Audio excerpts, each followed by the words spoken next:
What's good, y'all? It's your girl, Lady Miz, and I'm rocking with. Right, what's good, people? And you are tuned in to From the Ground Up Productions. Today, we have a very special guest. We have an author by the name of Jay Cerrone, and he has a publishing company called Paper Chase Publications. We about to get into this dope interview, so stay tuned.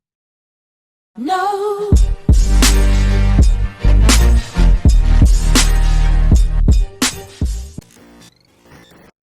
What's good, people? It's your girl, Lady Miz, and I'm rocking out with Ray. This is From the Ground Up Productions, and today we have a super dope, talented author with us by the name of Jay Cerrone from Philadelphia. What's good, Jay? What's up, y'all? How you doing? I'm pretty good, thanks. How That's y'all? good. Listen, we chilling, doing the best that we can in these times. You know what I'm saying? Yeah. So listen, I met you through Tyler, right, from Black Pearl Radio. You know, so big shout out to him. I'm trying to reach out to him because I want to get an interview with him as well. But I had the pleasure of meeting you and another young lady, and I'm happy to have you on the show. I've been following you and watching the things that you've been doing. I see you have some books out. You got clothing lines. So I'm gonna give you the floor, let you introduce yourself, and kind of give a little background. Oh, thank you. Well, I started my company about 7 years ago. To be 7 years ago next month, Paper Chase Publications. I started with my first book that I put out was A Legal Life of North Philly Story. I'm based in Pennsylvania, Philly, you know. So I figured I'd start with that book. But yeah, I have just recently introduced the merch line. It's Reading is Gangster. I'm wearing one of the shirts right now. I don't know if y'all can see. But that's pretty much what I'm trying to do is like I see, you know, you got the Lady Miz. You got to represent your brand. You already know. You know what I mean? So that's relatively new, but I have 5 books out right now. I'm about to put 2 more out. So I don't know. That's just a quick version. Okay. All right. So yeah, we're going to touch on each one of those. Tell me a little bit about your father, author, entrepreneur. You know, tell me a little bit about that. Yeah. So I'm a father. I have a son. I just have the one son. He'll be 12 in September. So I'm a single father. So, you know, I mean, his mother's still around. It's just, you know, when I have him, it's just me, you know. Right. So, and I don't have like family around here because we're not originally from Philly. I was actually the first person in my family born in Philly. And nobody's around anymore. So now that me and his mom have been divorced for a while, and you know that's that situation. So when I have him, it's just me. So I'm really a single father. So I do what I do. I teach him the business and all of that. I got 50-50 custody. So I have him 2 weeks out the month. You know what I mean? So we do what we do. I have my business. I do that full time and try to teach him what I gotta teach him. You know. Teach him how to be a man. He's in that rough preteen age, you know what I mean? Oh yeah. Especially with everything that's going on in the world right now. Yes. So you said you're not originally from Philly. So I did read that I see South Side Chicago, and I also see Harlem. Yeah, so I mean, I'm the first person in my family born in Philly. But my father's from New York. He actually was born in Harlem, raised in South Jamaica. And my mother's from Chicago. They met in Philly, but we moved around a lot coming up, and everybody gone out of this area now except for me. So I probably would have been going too. I love Philly, but I mean, I love everywhere I came up, but I love Philly, but I would have been dipped if it wasn't for the situation with my son. And you know what I mean? Right. I just want to let you know, because when we do put this out and it plays, the internet, it's like stuttering a little bit. So like it's freezing and it's been doing that for a minute. So I just want to make you aware of that, just so you know, okay? Because it's recording, but it's freezing and it's pausing. But the people can still hear you, which is the most important part of what you have to say. But I just want to, just so you know, okay? Oh, okay. All right. I thought it was y'all's. Why are you trying to blame it? But I guess it's mine. No, because my jaw looks cool on my end, like, but you know how you can see yourself at the top? Yes. Like mine was cool, but yours was stuttering, so I thought it was yours. That's why I ain't say nothing. Oh my God. Well, I don't know. The listeners, look, we gonna find out in the end. Right, we'll figure it out. Oh, snap. Okay. All right. I don't know which one of us is Teddy Riley tonight. Okay. Right. Oh my gosh. That's funny. Yeah. So I see that you 19, what is it? 19 years? Was it 19 years old that you started writing your first book? Yeah, I wrote my first book when I was 19. That's actually the second book I put out, which is that one, The Prodigal Son. Oh, The Prodigal Son. Okay.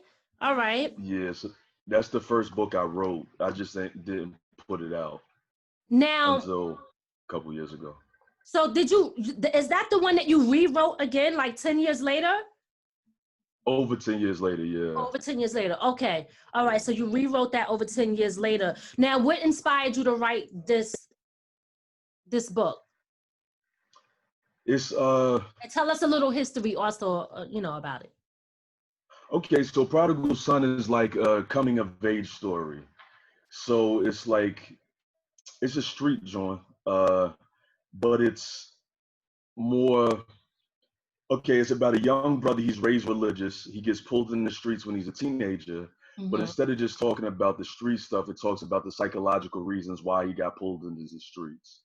So family issues, religious rebellion, emotional stuff, even mental health stuff that a lot of times we go through but don't like to talk about, especially as melanated or Black people. So it gets into all the crazy street stuff. But it's the longest book I have out right now, so it's kind of, you know what I mean, kind of thick. Yeah, I see You know what I'm that. saying? So yeah, so because it goes into all that psychological stuff, so not Right. just what he did, but why he did it. So that's what that one's about, and so and it's reality based. So that's part of the reason why it was rewritten, especially because the reaction for some of the people that read it, um, just kind of on the humbug when it was first being written, Mm-hmm. wasn't too positive. Okay. Well, listen, So it that's kind why of I like kind of got books. shelved. Oh, okay. Now I got a question out here. You ever think about taking your books and actually making movies out of them, or going? Yes, sir. Okay. So that's part of the plan. Well, are you going to do it in the order of the books, or are you just gonna just pick that specific book and make a movie out of it? Not necessarily in the order of the books, because the only ones that are actually right now, so these are the only ones that are like go together. The sequels. Yeah, so Illegal Life and Illegal Life 2 are the only ones that actually are sequels of each other. Now, Hood Politics I put out last year. That's a joint project between me and the other brother that I like wrote it for. Okay. I'm working on a sequel to that right now. That'll be out towards the end of this year. That was originally his original idea, was to make that a movie. So I actually wrote a screenplay for it first. Okay. And it was like, well, why are you shopping the screenplay? Why don't we do a book? But now, because I'm meant to be an independent, and he's already independent. He's an artist. He's a rapper who has an independent record label. He's from Uptown Philly, from West Oak Lane area. So he was like, you know what, I'm feeling you. So we're gonna do that independent film as well. So that's gonna be in production probably the end of this year as well. That is the one that I actually purchased today. I was like, oh God, I gotta read this. I didn't have time yet, but I did kind of get a quick little, read. And I did notice when I'm looking at it, and I was like, Dawn, this looks like something that could be a movie. You know what I mean? Oh, I actually was visualizing it with the detectives and, the girl who witnessed everything and stuff like that. So I could kind of like see where it was going. And I would really love to see the visual for that. So I look forward to seeing that. Yes. And you do all of this, and you said you independent. So everything you do is just you publish it and everything yourself. That's correct. So you have your own publishing company? Yeah, Paper Chase Publications. It's on the flesh. Okay, You know what just I'm want to saying? make It's sure all, they got that. yeah. Okay, Thank all you. right. Let me ask you, when you're writing about the stuff that you write about, do you have a personal connection with any of these characters? Is it stuff that you went through yourself or witnessed? Look, yeah, getting in the business, baby. You ain't gotta tell us everything, but give us a little juice. Well, yeah. I mean, I can only write what I know. Okay. So to an extent, for instance, I say it's all reality based. Okay. So I can go through, for instance, Illegal Life is based off of something that happened to my young boy like 20 years ago. Gotcha. Things have changed around, the names have changed. There's different things taken in and they're taken out and switched around. But because I try to educate and entertain at the same time instead of just glorifying the lifestyles. Right, You know what I right. mean, we have enough. Like, to be honest, I was listening to your new album earlier. You know, Okay. so I like the fact that you're not glorifying certain things. Like, you tell what it is, you tell how it is. You know, Right. like, so we have enough entertainment, especially as Black people, that glorifies negativity. Mm-hmm. Now, I'm gonna keep it a bean. I'm gonna keep it real. So, you know, th- a lot of entertainment, most entertainment has subliminal messages, right? Yes. So I feel like in the books, in the movies to follow, and the soundtracks, because I want to do in the audio books, I'm gonna do all of that, right? Mm-hmm. So you can have subliminal messages, but like do it like reverse, where instead of trying to brainwash people into doing nut shit, excuse the language, No, I but say instead of trying to brainwash people. Oh, okay, good looking. this So is instead of trying to all right, but free I speech, just, you know what I baby. mean, I forgot to ask, you know what I'm saying? But instead of trying to brainwash people and doing stupid stuff, kind of like subliminally teach them, like, you see people, for instance, in Illegal Life, you see people getting money, young boys, they seniors in high school, they getting money. The main character, he's a ball player. Uh, but they both sell coke. Okay. Getting money, they getting females, they doing their thing, like, getting wild bread for some 17-year-old boys. You know what I'm saying? But, and it looks all good at first. Mm-hmm. So, you get the reader engaged, especially for a young adult audience. Now, if somebody's older, they're going to already know better. Or they should, hopefully. Hopefully, shouldn't assume. You said that right, hopefully, because I don't Because know. we all know people that I'm in my late 30s. We all know people in that age bracket that don't know better. Still on the block, yes, for sure. Right. Mm-hmm. So, but you get them engaged, and then it's like when they read what happens without spoiling it, it's like, oh, word. Oh yeah, that ain't the move. So that's the whole point. Or like Suicide Tuesday, um, is about a dude that takes Molly for the first time. Oh, And okay. he's a working brother. He's married, has a newborn daughter. He Mm-hmm. gets into an argument with his wife and his parents, who he lives with. Uh, Leaves. He gets kicked out. He leaves. He takes Molly with the neighbor girl. That's the one I was talking about actually on Black Pill Radio on an interview a couple years ago. Oh, okay. Before I put it out, before I put it out when I was writing it. So now it's out. So it's just like that. He gets into an argument. He leaves. He takes Molly for the first time, thinking it's going to be cool because it's a party drug and he's going to feel good. But he has a negative reaction to it. He winds up he snaps out. It takes place over the course of one weekend. So I try to, in that one, to be honest, I took the drawing before. That's when I got the idea. It was years ago. I was going through it. I took it. And I was like, honestly, I didn't have no crazy reaction to it. And I was thinking, like, what could possibly be wrong with this?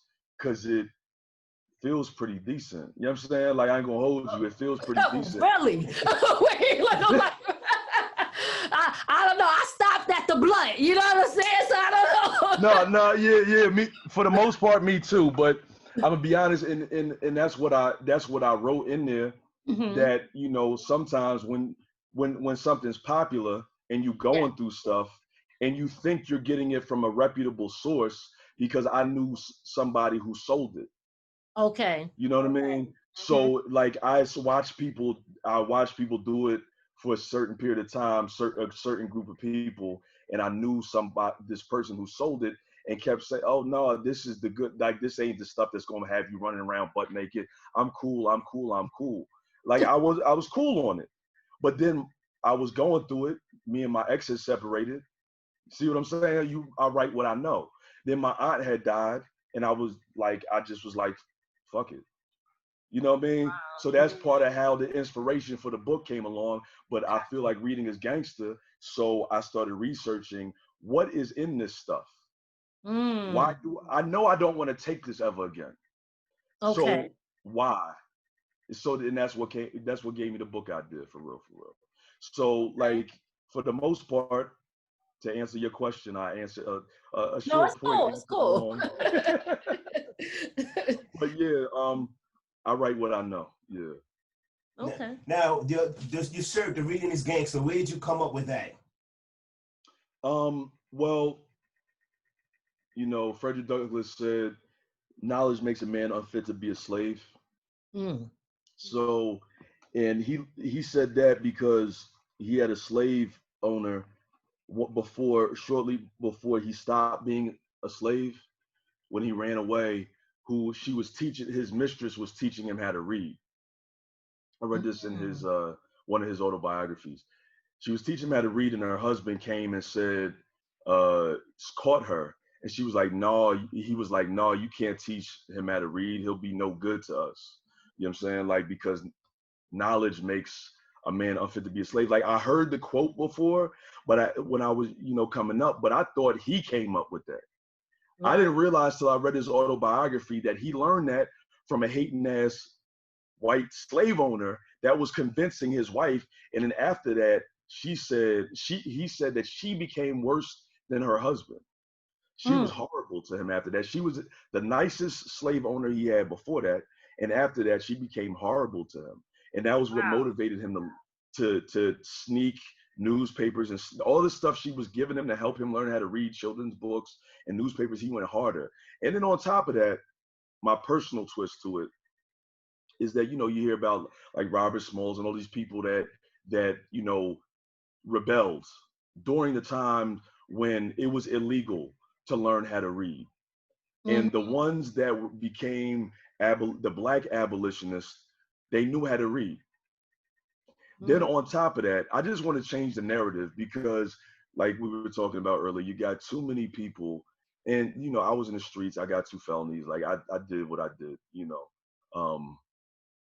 but I'm not glorifying it. I want kids, younger people, or even people that are older that haven't had that change yet, to realize that that's not the way that we're going to, like, you can still be about that life, you know what I'm saying?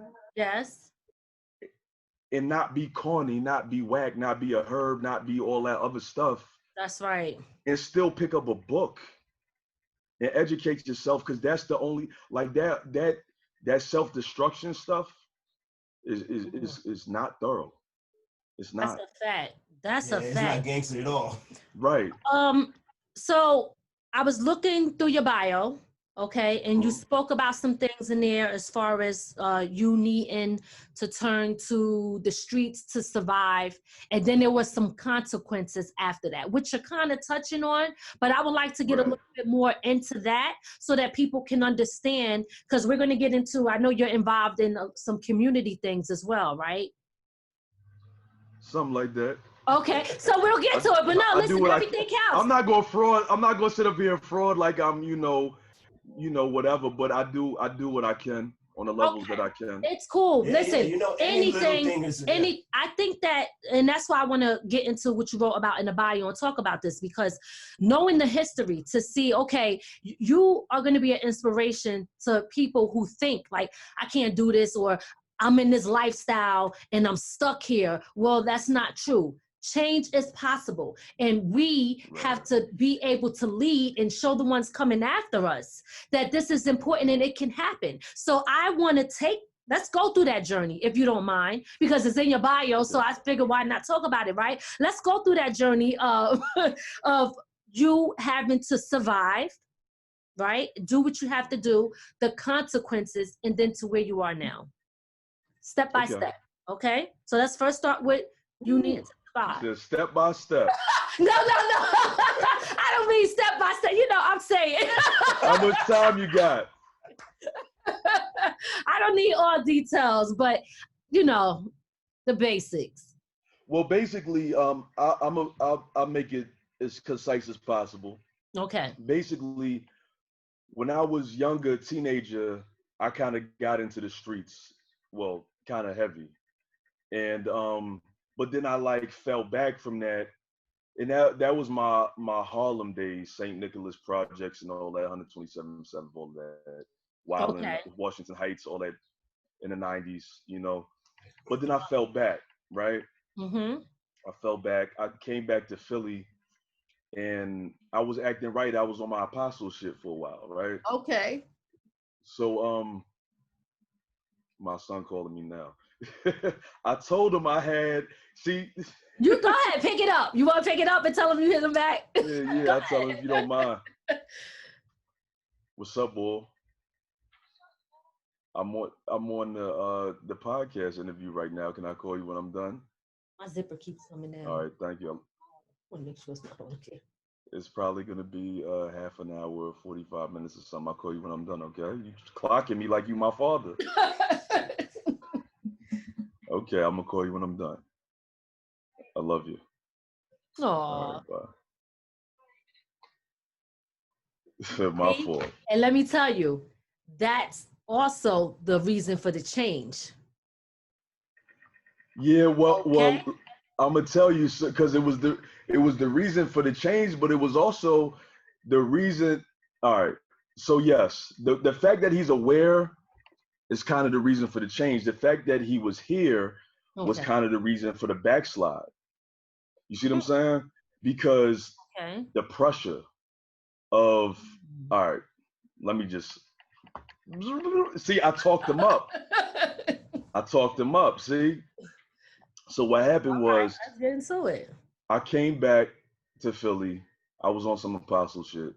I was like, you know, all religious. I met a couple years later, I met his mother, right? You know, and that was going swimmingly, as they say in Britain, right? Wait. I'm gonna keep it real. I never heard that before, but swimming. Okay. Oh, shoot, y'all the OGs.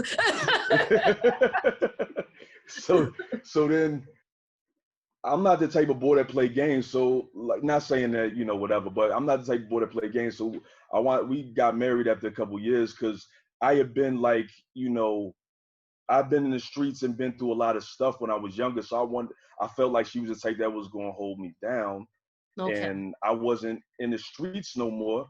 So I was like trying to have this stable life. So we got married. I was in my mid-20s. We got married. I had a good job, all of that. And I was just like focused, right? Then, you know, the early stages of marriage can be rough. And they were. And I'm still not quite sure why, but they were. So what happened was, a year in, she got pregnant, and long story short, there was money complaints. So after all these money complaints, I said, well, you know, like I made pretty good money. I was a supervisor at a life insurance company, and she had just graduated college, right? And education, teacher, all of that. I made probably the most money that I was going to make without having a degree and working my way up, because I got a job fresh out of high school at this life insurance company. So long story short, she complained about bread. I said, well, I'm going to do what I'm going to do if you keep complaining about bread, because I'm not going to, you know, there's not much else I can do other than something extracurricular. Gotcha. See what I'm saying? Okay. So that's Okay. what I I wound see. up getting back Now to the I see street. how we tying it together. Okay. I'm Right. following you now. Got Yeah, you. I write books.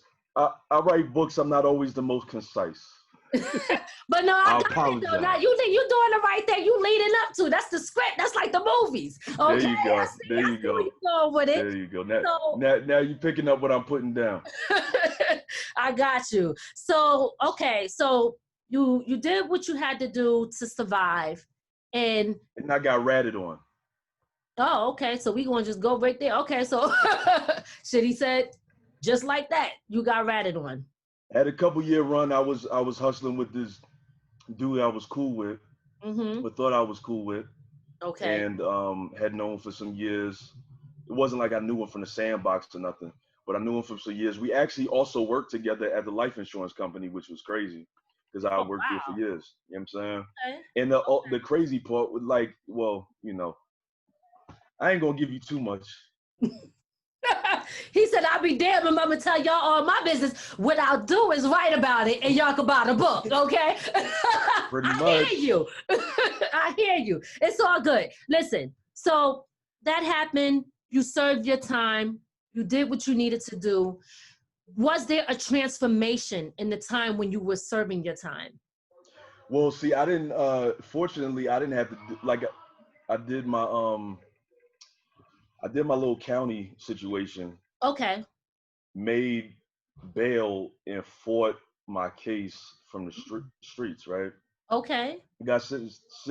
I didn't have an adult record, so fortunately, I didn't get caught with no crazy amount. I got caught with a little over a pound of tree. I didn't have no coke on me. Like I didn't have that on me. I was only selling weed and coke. You know what I'm Okay. saying? Okay. So I got caught with. Now the thing is, I did get caught with a gun and a little over a pound of tree, but I paid like I weighed. I had a decent lawyer. I did not find out that the boy had done what he did until my case was almost over. That's how that works. Well, that's how it works for me.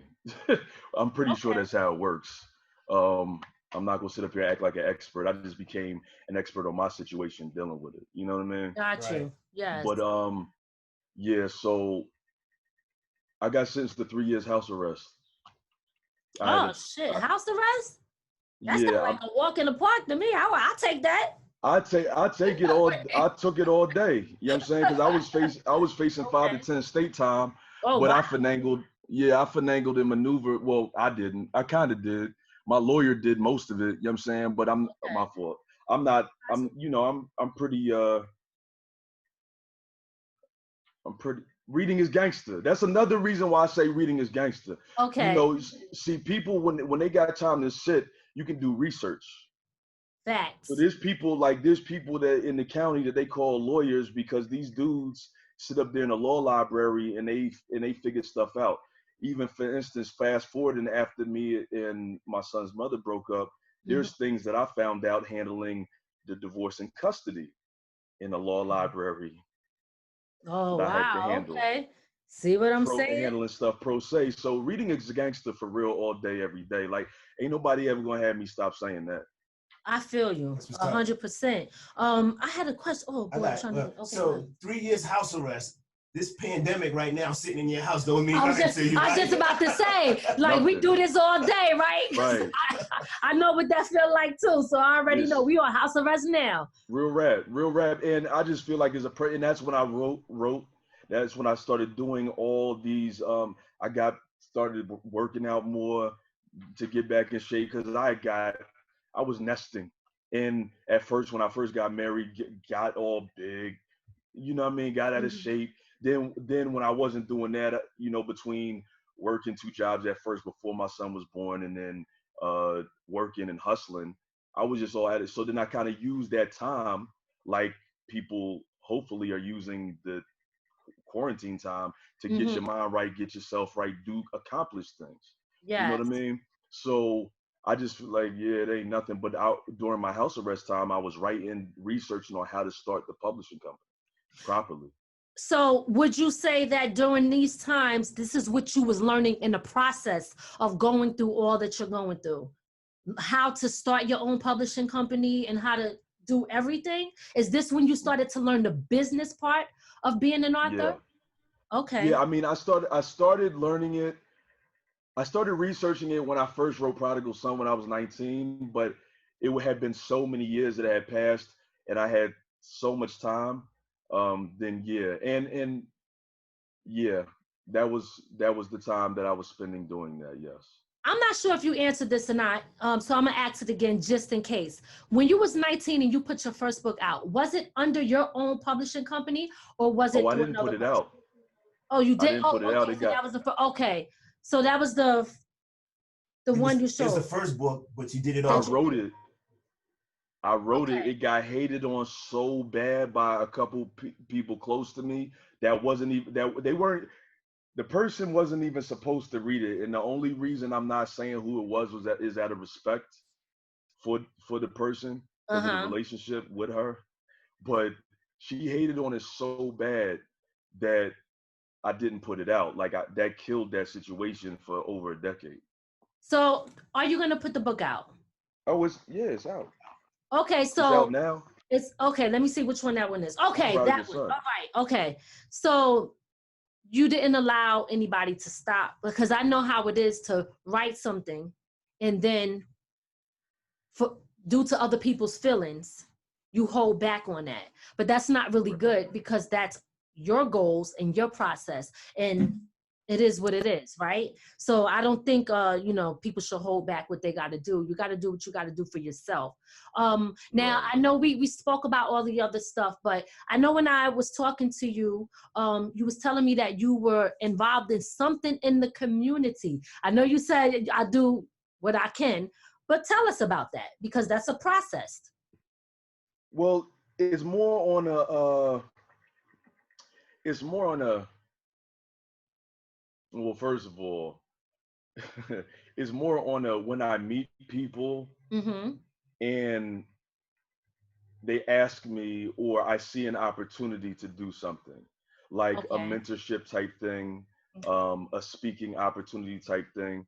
Um, I feel like it's important to make yourself available to do things. To like, I know a lot of people that do things. I know several people that have nonprofit organizations. Um, so I like to, not that I attach myself to any particular organization, but Okay. I've done things like speaking at, after school programs. Like to make myself available. You know what I mean? Okay. Uh, and I was also, not to put anybody out there, but I was raised in a certain religion where it's like an evangelical religion. I'm not a part of it anymore, so I'm not gonna put it out there. But they Okay. knock on the doors. I'm gonna just put it that way. Oh. So I was Oh. raised, yeah, I was raised doing that. So that's kind of like, even though I ain't done that in like decades, I was used to um, Approach. giving of my time Oh, okay. Got for you. free.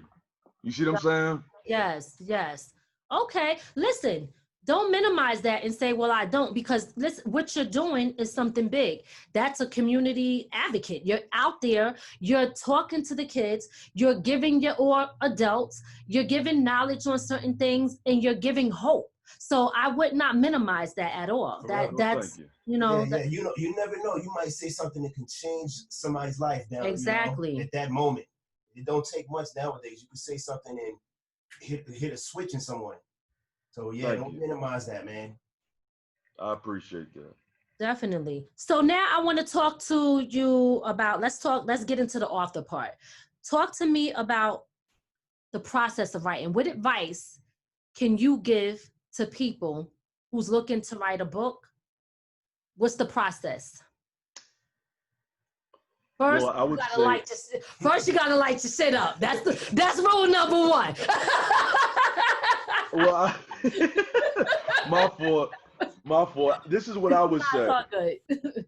I would say this. I would say whatever your it takes you to get in your zone, Hmm. do that within reason. Obviously, don't get too far. Like if you, I mean, hey, I would say within reason, but Donald Goines was a dope fiend, so I'm not encouraging nobody to shoot dope before they write. No, you don't want to do that. But he was a beast, but he died prematurely because of that. So keep it in mind. He had, I think I got it over there. Black Girl Laws. Yep, That was one of my first books that I read from him. I love Black Girl Laws. Oh my God. But he had a lot. Was he a pimp? Okay, so Iceberg Slim was a pimp. Okay. They had a beef. They had the writing beef before rap was even on record, you know. But Okay. but yeah, but he had Horse Son, which was That's what it was. yeah, Okay. Horse Son. Okay. That's what But made me think it was like, yeah. So I would say do whatever you need to do to get in the mind space to write, and then like they said, don't be a writer, be writing. okay. Like So just because write. a lot of people, yeah, and that's not an original quote. I believe it. I don't want to misquote who said it, so I'm not even going to say who said it. But it's not an original quote. Like I didn't make that up. But It's all because good. a lot of people will say I'm a writer, I'm a writer, I'm a writer, but Mm-hmm. they talk about writing more than they write. You know what I mean? Mm-hmm. Yes. And then the other thing is a specific piece of advice I would say is when you get a book idea, and this is what I've been doing since well before I started my company. After I wrote Prodigal Son, even though I shelved it and stopped writing for over a decade, I was living life, getting distracted, doing all types of stuff. I would get book ideas. Mm-hmm. I would text them to myself. It didn't matter what I was doing. I could be at work all day. Or I could be running the streets, so I could be doing whatever. I would text them to myself. Then I would get home and I would put them in my computer. So I have like a Word document with like 60 something book ideas. So I Wow. could literally write books for the rest of my life because the ideas don't stop. So I still do this. Right. And Right. then so I basically write the synopsis in my computer. And Mm-hmm. then when it's time to sit down and write that book, outline it. You know what I mean? Write what's going to be in each chapter. Like so and so is Okay. going to do this, and so is going to do that, and so is going to do this, that, and the third. That's a specific piece of writing advice that I think makes it much easier to flesh out the book when it's time to sit down and write it. Got you. Okay. So, you offer services for other authors or people that want to write? Do you offer any services? I do. I mainly right now I offer writing services. Okay. Um, I offer some editing services. Editing, to be totally honest, is my least favorite part of the whole process. So that's why I said it the way I said it. But I Okay. know people, I can refer you to somebody, I can refer authors to somebody who is Okay. very good that I tend to outsource to. You know what I Okay. mean? All right. Um, and also, I have a do for self publishing program, a mentorship program. Okay. So it's relatively low cost considering the fact that with that program, I do offer editing because it's like it doesn't make sense to do this. So what it does is I take the the author and we go Mhm. and I step by step show them how to go print, how to publish one title. And it goes from whether they have the book finished or not. We go through the whole process from ISBNs, copyright, tweaking the book, all of that. Okay. And from start to finish, planning the book release and all that is pretty low cost. It is low cost. And what specific service is that one called? It's called the Do for Self Publishing Mentorship Program. Okay. All right. Okay. So that's and is that all the services? So you have those two? Is there you have a clothing line, right? Don't you have merchandise? Yeah. Oh yeah. I mean, yeah. Like I consider those products. You know what I Okay. mean? But Okay. yeah, I mean, I do bios for artists. Okay. Um, I do. I can write. I can basically write anything. I don't mean. See, that sounded cocky. I didn't mean it like that. My fault. No, Sell yourself, man. listen, Sell yourself. Look, Ain't nothing wrong with selling you yourself. know what? I'm gonna tell you like this. Somebody once told me, don't ever minimize nothing you do. And don't ever say, well, I got my little thing. Make everything big. Everything you do is big. Oh There's yeah. nothing wrong with being confident. Yeah, I don't put the word little in front of my stuff because that's a sneak diss when people do that to you. I'm very aware of that. Did I see you got your little business. I see you got your little little publishing bit. company. Like, you know what? I'm cool on you, dog. If you go and call my publishing company little. You know what I'm saying? No, Yeah. but no, I don't like, I feel like, you know, pride comes before a crash, as they say. Certain things don't leave you when you raise a certain type of way. So I'm not trying to be cocky, but I do use my corporate backgrounds. It comes in handy with running my own business, even though I have a very like, you know, I feel like I'm a well-rounded person because of my upbringing and because of my past. So I got the street and I got the corporate side. I'm corporate thugging like young Jeezy, right? Oh, look. So but yeah, I do, because I do executive business plans. Okay, that's good. Yeah, I have a software where I can, you know, you got graphs, so you can take that to a bank, get a loan, and all of that. Wow. Okay, see, people need to know that. Yes. You're right, they do. Thank you. Because look, you don't Um, want people to just think it's just, you got to let them know everything that you do. Because you never know what a person wants to do or what they're planning to do. And a lot of times there's people out there that's looking for services and don't know where to turn. You understand? Or they might want somebody that they think looks like them and they can relate to. Yeah, I was just about to say that. You know what I mean? So you're that person for somebody. So we need to know everything. Lay it on the line, you know, put it on the table. Yeah, you're a black businessman, you know. That's There's a lot of people out here looking for black businessmen, you know. That's a fact. Right. That is a fact. Yes. Yeah, so I do the bios, I do the business plans, I do, you know, book release, event planning, the do for stuff. The main thing that I push though, because see the thing is with the Reading is Gangsta, I'm trying to promote literacy. So it's like in my age bracket, we had Reading Rainbow, black man telling you the importance of reading. Wow. Okay.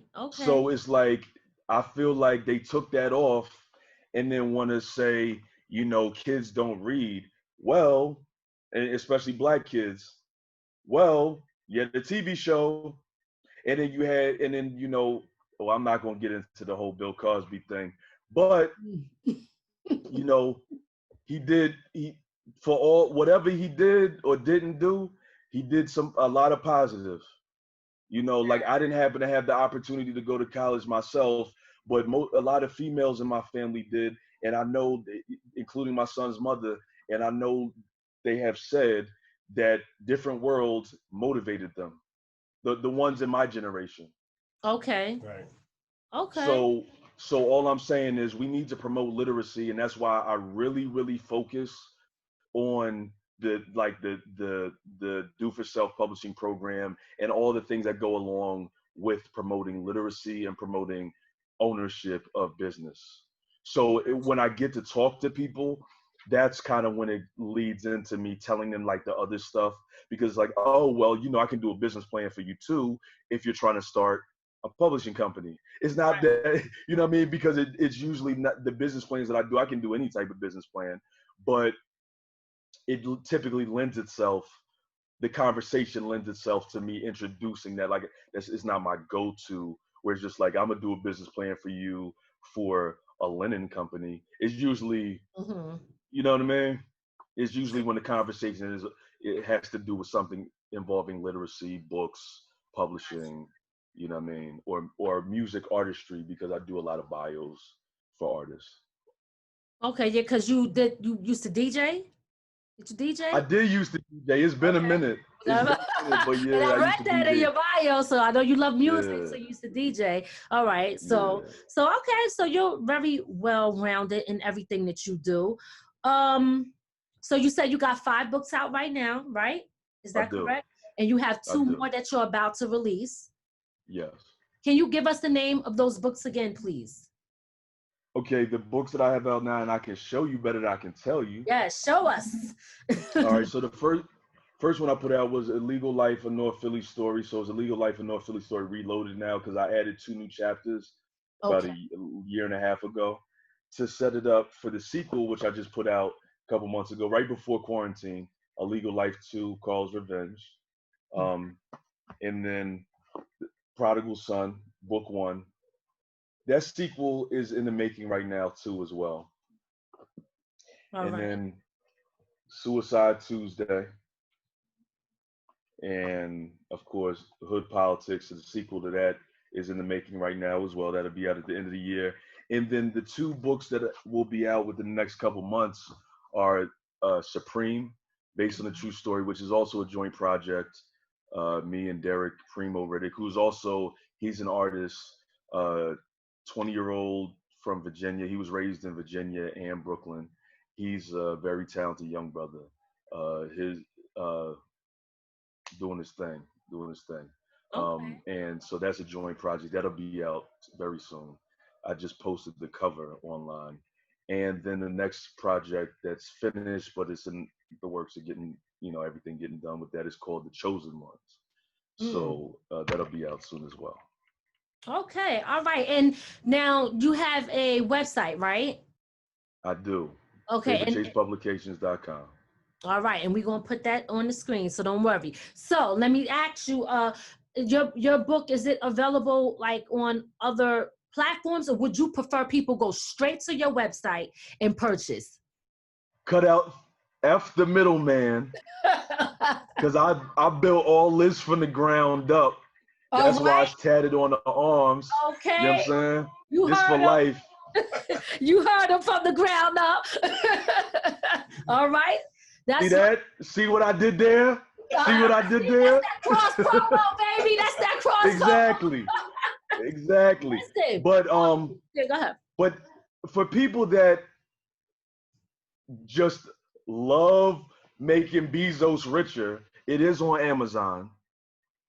So, but I have to let them know, like I let everybody know, because I'm one of those. My fault. I'm moving around too much. I'm one of those type of people that has to let people know that I appreciate your support. But when you buy from Amazon, I have to break down with him. Right, Right. right. You see what I'm saying? Yes, Like Bezos is worth wild bread. I am not worth wild bread. I got you. I got But yeah, so I prefer people to go, but I appreciate your support regardless. So if you just want to read and you have an Amazon Prime account and it's going to make it easier on you to grab from Amazon, they are available on Amazon. The only one I did not put on Amazon, because I'm really trying to encourage everybody to go straight to paperchasepublications.com, is you. secure. When you go on there, you will see it's HTTPS. It is Okay. secure. Okay. So the only one I didn't put on there is the newest one, Illegal Life 2. Okay. All right. No, I Oh, mean, and okay, go ahead. I just wanted to mention, to make it more worthwhile for people to go to paperchasepublications.com, there are some things that you cannot get from Amazon when you order my books from my Oh, here we website. go. That's what I'm talking about. What's that? So I have these Reading is Gangsta bookmarks that you get when you order the paperback versions. And Okay. then also I have, which I'm not going to get off screen because I totally forgot, but there you can see them. They're posters that I have for Hood Politics. They're Okay. free. It comes with a free poster. There's 3 to choose from.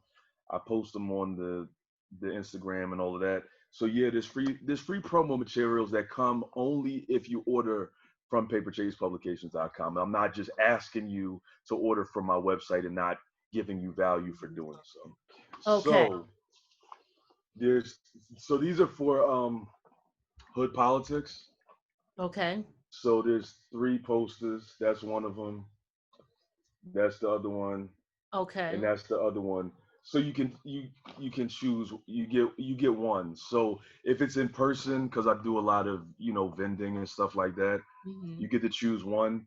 Um, if you order from the website, and now that I'm thinking about it, I'll probably talk to my web administrator and add an option where you can actually choose. That would make more sense. but at this point, I just like randomly. Put them, you send them out. Okay. Yeah, I All send right. them out. I send out one with each book. Now, Okay. I like the shirt. Where could I purchase the shirt from? Oh, so on the website, which you also can't get from Amazon, so thanks for bringing that up. On the website, it's on the merch tab. Okay. And it'll redirect you to, and there's other options too. So thanks, I'm glad you like it. There's other options too. There's hoodies.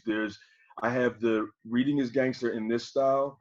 There's another style of Reading is Gangster, and then there's another logo called Military Mind, where it's like a grenade, but the actual grenade part is a brain. I bet I you'll like that yeah, one I too, like that one because he was in the military, so I'm sure Oh, he's word. gonna get that shirt. Oh, that's what's up. Yeah. You already got me with that one. That's what's up. That's what's up. Yeah, paperchasepublications.com if you just go to the merch tab.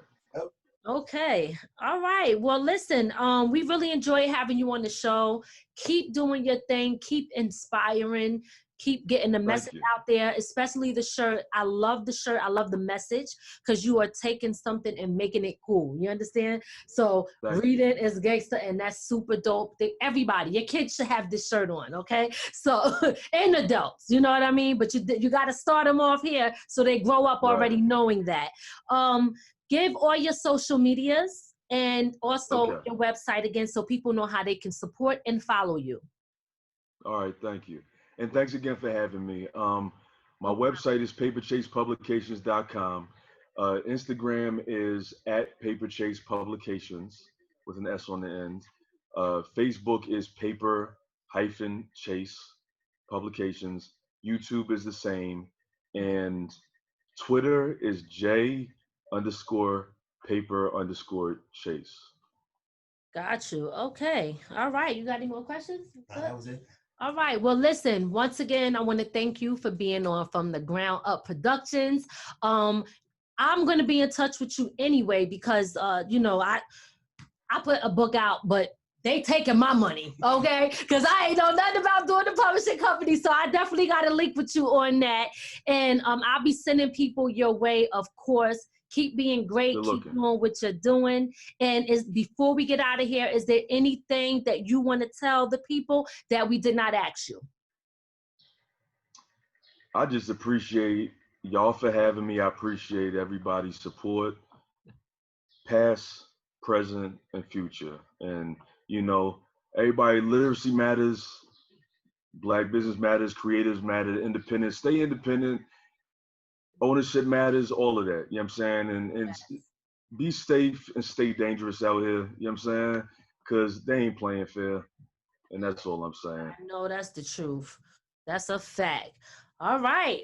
Well, thank you again. And we look forward to talking to you. All right, my brother. You too. All right. Peace. All right, y'all.